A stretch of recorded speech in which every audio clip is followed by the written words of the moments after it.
tensor fascia lata. Before we look at it, we need to digress for a minute and get acquainted with the structure that gives it its name, the fascia lata. The fascia lata is a continuous sheet of dense fibrous tissue that surrounds all the muscles of the thigh. Along the outer aspect of the thigh, there's a very marked thickening of the fascia lata called the iliotibial tract.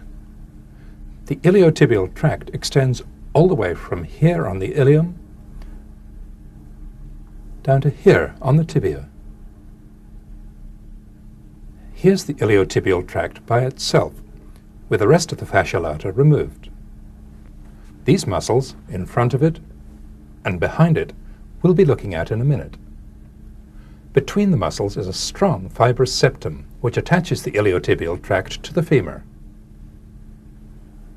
At its lower end, the iliotibial tract is attached down here on the tibia.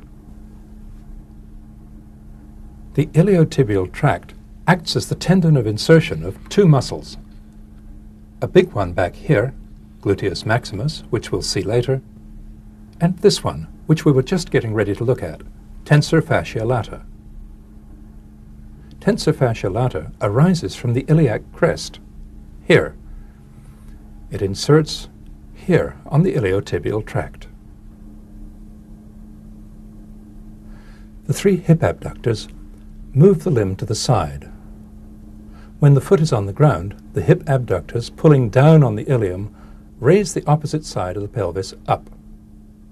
This tilting of the pelvis happens in a small way each time we take a step, making it easy for the opposite foot to move forward without touching the ground.